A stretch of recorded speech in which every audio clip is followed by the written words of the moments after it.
आइए आज एक प्यारी सी अवधि गीत सुनाती हूँ। बहुत पुराने गीत है और बहुत मजेदार है। आप लोग जरूर सुने और सपोर्ट करिए और कमेंट भी करिए कि हम लोग कैसे गा रहे हैं, आप लोग को अच्छा लग रहा है कि नहीं लग रहा है, जरूर बताइए।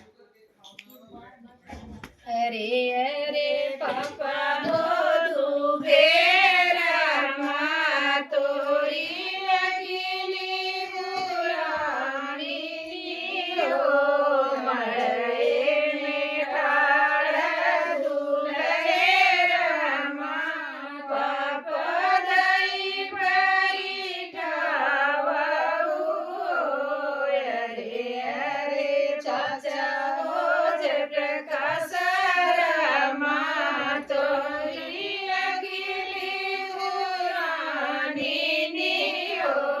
मरे में ठाड़ दुल्हे रामा चाचा दई बैठावा अरे अरे मामा हो उमा शंकर रामा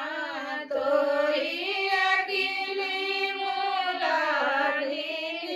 हो मरे में ठाड़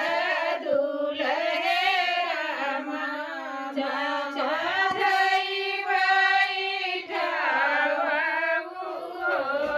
अरे अरे मामा हो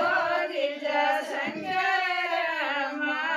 तोरी अकेली मुलानी हो मड़े में ठाड़ दुल्हे रामा मामा दई बैठावा अरे अरे